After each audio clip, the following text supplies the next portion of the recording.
This video is brought to you by, well, all of you. Thank you to my patrons for supporting the channel and making these videos possible. Al-Muqaddimah is funded only by Patreon, and as you can see, the videos take a long time to research, edit, and produce. It's only because of my patrons that I can put this kind of time into these videos and keep them free from any kind of paywall. So if you want to pledge $1 or more to support the channel, you can head over to my Patreon. The link is in the description. You can also become a member right here on YouTube. There are no benefits attached to it because I don't get the time to work on them. So if you want to support Al-Muqaddimah financially, please go ahead. Otherwise, just like, comment, share, and subscribe. That's also supporting Al-Muqaddimah. Hi, welcome to Al-Muqaddimah. My name is Siavish. What is Islam? A religion, a culture, a civilization? In the nightly news, the name of Islam used to be associated with terror and suicide attacks. Now it's like that on social media. The Middle East is synonymous with violent clashes. Cities like Baghdad and Damascus are considered the most dangerous to travel to. When you search for Middle Eastern history books, you get a dozen layers of books about before you get to any other type of history. However, there was once a time when Baghdad and Damascus were among the most prosperous cities in the world. They were seats of an office that sponsored, among others, scholars and scribes that kept the light going as Europe struggled in the so-called Dark Ages. Within a single generation, the Arabs went from tribal nomads to the rulers of mighty empires comparable in their prestige to the emperors of Rome and China. They built palace cities such as the ones in Cairo, Samarra, and Cordoba. It is thanks to them that 2/3 of the stars that have names have Arabic names. They created prosperous pockets of Islamic civilization in Spain, Egypt, Syria, Iraq, Persia, and India. Eventually, the honor of the caliphate was taken from them by the Turks, who, like the Arabs, were nomads. These Turks opened the gateway into Europe and in many ways outperformed their predecessors until they came to be known as the sick man of Europe. This is the story of Islam in roughly 49 minutes.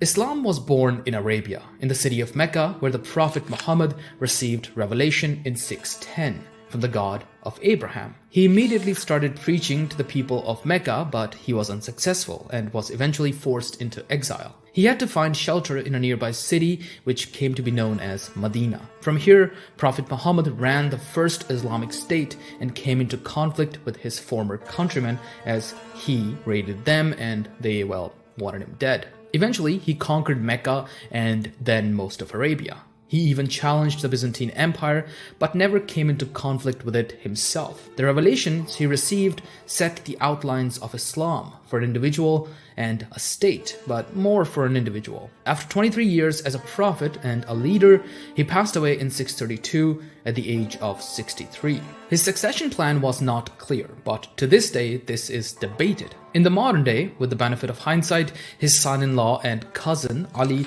seems like the obvious choice. This created the first rift in Islam and created two groups which would eventually become Shias and Sunnis. However, Prophet Muhammad's political successors were the Rashidun caliphs.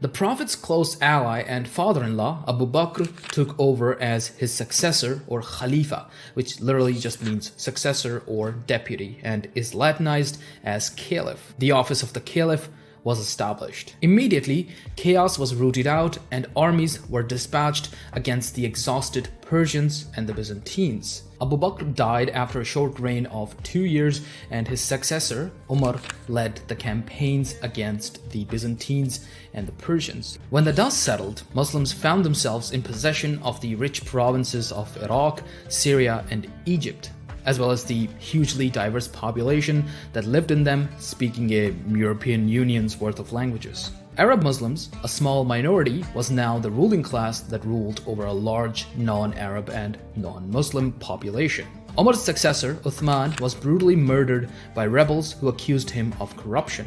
Ali, the Prophet's son-in-law, was finally made caliph, but Uthman's cousin, Muawiyah, wanted retribution for the murder, and it broke out into the form of the First Civil War, or the First Fitna, as the Muslims call it. Unfortunately, Ali did not live to see the end of the war, and his rival, Muawiyah, became caliph after Ali's son gave away his claim.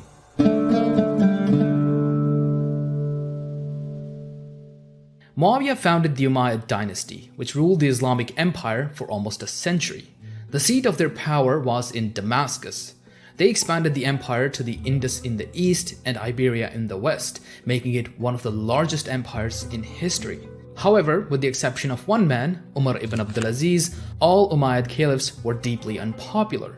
They were already considered illegitimate rulers, as many believed Ali's children deserved the caliphate more than anyone else. After all, Ali's sons, Hassan and Hussein, were the grandsons of the Prophet. Hussein, the younger, was brutally murdered by Muawiyah's son, Yazid. An annual commemoration of this day is still observed throughout the Muslim world. In addition to that, the large non-Arab population was now slowly converting to Islam. Arab Muslims were becoming an increasingly small percentage of Muslims. These new Muslims wanted more power, and the Umayyads kept alienating them. Their empire was incredibly unstable and had around 14 different caliphs in 90 years, and no less than 2 major civil wars and countless rebellions that failed and one that succeeded.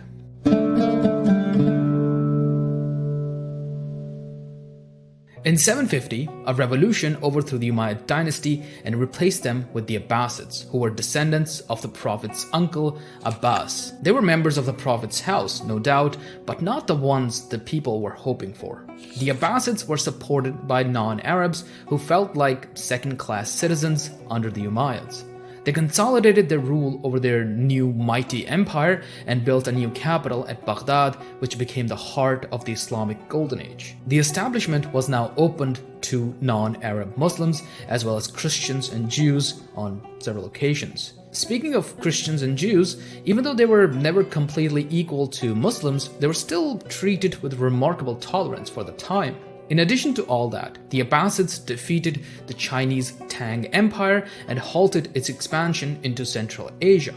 Hence, Central Asia fell into the Islamic orbit rather than the Chinese orbit. This will become important in a moment. Great caliphs like Al-Mansur, Harun al-Rashid, and Al-Ma'mun oversaw the peak of the Abbasid dynasty and built the House of Wisdom in Baghdad, where scholars of all faiths, cultures, languages, and ethnicities could work together. Scholars were translating manuscripts from all over the world and working on them further. During this time, Islamic jurisprudence also got developed. Basically, the sayings and actions of the Prophet were collected in the form of hadith, and interpretations by various scholars led to the development of the Sharia. When all was said and done, 4 schools of Sunni jurisprudence came out on top. On the other side, the Shias didn't have such a necessity because they believed in their Imam, the leader. These Imams were descendants of Ali, whom people considered to be divinely guided, and there are various chains of them accepted by one sect of Shias or the other. Nevertheless, Imam Jafar al-Sadiq did develop Islamic jurisprudence for the Shias as well. Here's my friend Arkham from Almost Wise to talk a little bit about the philosophy and jurisprudence in Islamic thought. Islamic philosophy has its roots in the early centuries of the Islamic era, notably during the 8th to 10th century CE.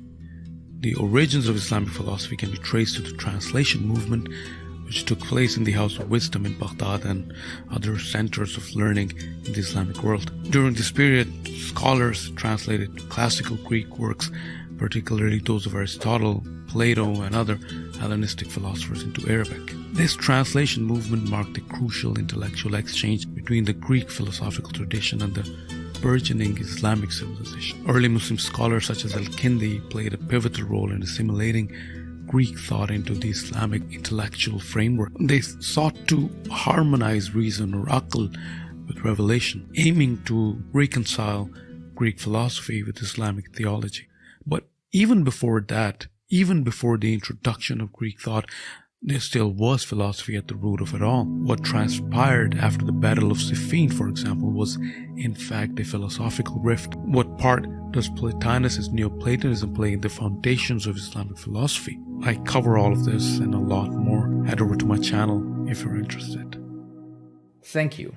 Almost Wise has made an entire video about Islamic philosophy and thought over on his channel, so after you're done watching this one, be sure to check that out. It's a companion video to this one, so it's pretty good. Back to the golden age of Islam. All good things have to come to an end.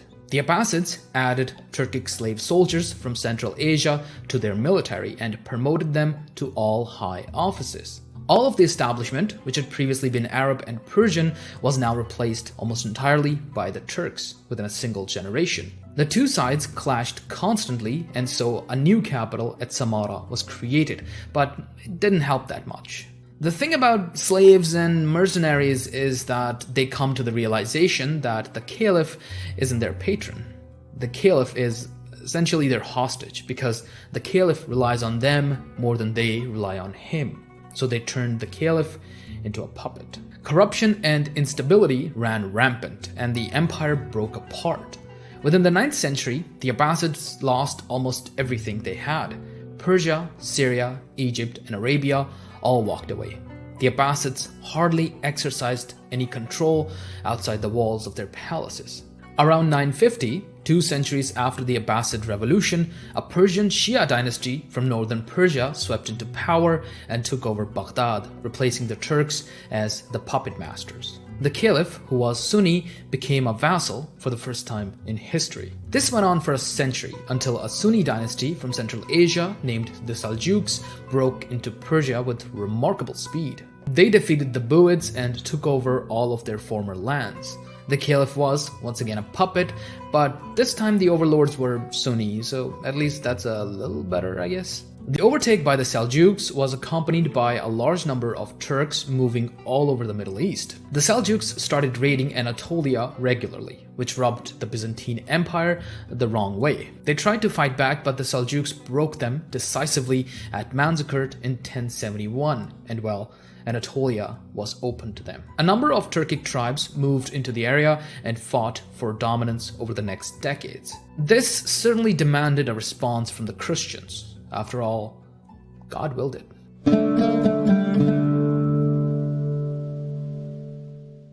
Let's take a step back. In 750, when the Abbasids overthrew the Umayyads, one of their princes, Abdurrahman, established a small state in Muslim Spain that grew to control almost all of the peninsula. For 3 centuries, the dynasty thrived there. Eventually, when the Abbasids began to falter, the Umayyads declared themselves caliphs in 929 under the great Abdurrahman III. Abdurrahman III created the beautiful palace city of Madinat al-Zahra. However, his young grandson became a puppet to his Grand Vizier, or Hajib as they called them. The caliphate broke apart, leaving behind small pieces which were easy for the Christians to pick up, which they did. The Reconquista came together with full power. Over the next 4 centuries, 2 Amazigh empires from Morocco, the Almoravids and the Almohads, tried to sustain it but failed.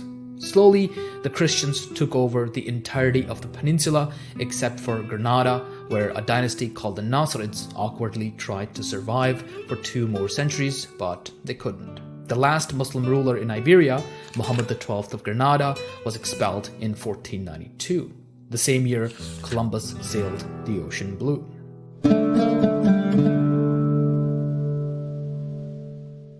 Back in the Middle East, a Christian army marched all the way from Europe to Jerusalem and, despite all odds, conquered it in 1099.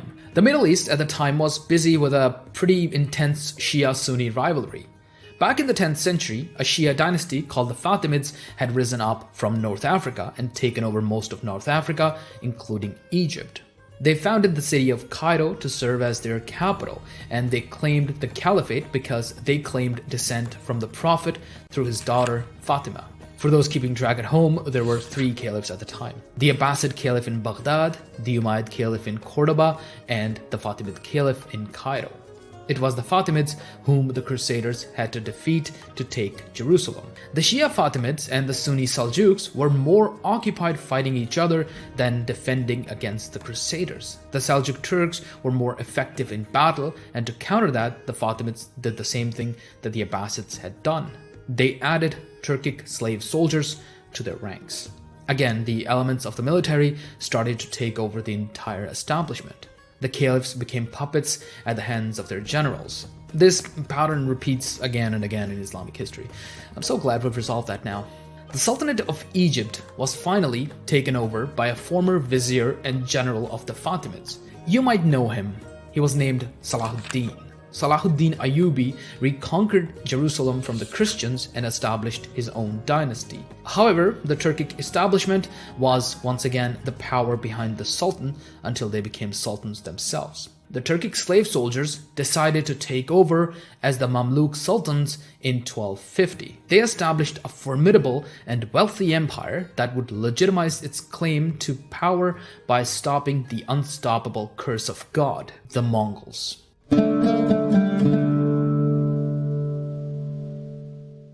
The period between 1200 and 1400 is a period of extreme turmoil in the Islamic world and completely changed Islamic history. In that period, the Islamic world saw three scourges of God.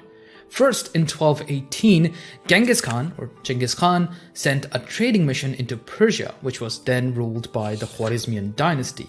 The Khwarezmian ruler, thinking that they were spies, confiscated their goods and executed them. Genghis Khan demanded reparations, which were refused, and, well, Genghis Khan decided to take some bold steps for the climate by executing as many of those pesky humans that like to exhale carbon dioxide as he could. He invaded Persia, which collapsed really fast. Then his sons and grandsons expanded quickly into the Middle East and Muslim-controlled Anatolia. Hulagu Khan sacked the symbolic heart of Muslim power, the seat of the Caliph, Baghdad. Abbasids were independent at the time and weren't able to defend themselves. By that time, the Mamluks were the ruling force in Egypt. They met the Mongols in 1260 at In Jalut. The Mongols were defeated, and it was proven that the Mongols do, in fact, bleed. Mongol expansion into the Middle East was halted. This, in addition to the Mamluks giving refuge to the Abbasid Caliph after the sack, made them the saviors of Islam in the eyes of many. The Mongol Empire broke apart soon after. The Middle Eastern part came under the control of the Ilkhanate, which then converted to Islam. A little late, but we'll take it. The Ilkhanate broke apart in 1335, and only a little over a decade later, the world was hit by the Black Death. The people who hadn't been killed by the Mongols now had to survive the Black Death, the second scourge of God. The Middle East was depopulated and in ruins. The heart of Islam now shifted away from the Middle East to the only two places that were relatively prosperous and stable: Egypt under the Mamluks and India under the Delhi Sultanate. Yep, there were Muslims in India. Did I forget to mention that? Okay, let's take another step back.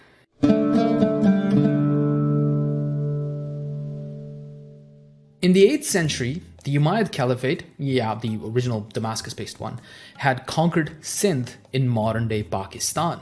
However, over the next 3 centuries, it was too far to actually control.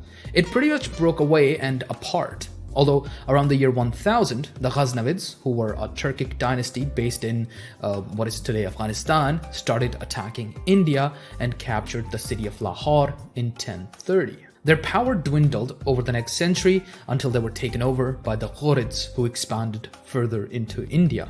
They were replaced by the Mamluks, different Mamluks than Egypt, but yeah, very similar Turkic slave soldier structure. They were the ones who founded the Delhi Sultanate. The Delhi Sultanate was a collection of dynasties, of which the Mamluks were just one that ruled North India from their capital of Delhi. It was an unstable empire, but somehow it was internally pretty okay. They were almost always able to fend off Mongol attacks. Neither the Mongols nor the Black Death could ravage India under their control. Although the last scourge of God, Timur the Lame, was able to do that.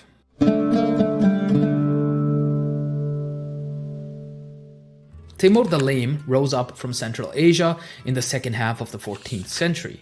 He conquered almost all of the Middle East. By the time he died, he had conquered everything from Delhi to Damascus. He not only conquered these cities, but also almost destroyed them, killing more than 15 million people over his 40-year career. He also ventured into Anatolia, where he defeated a relatively new but quickly emerging Ottoman Empire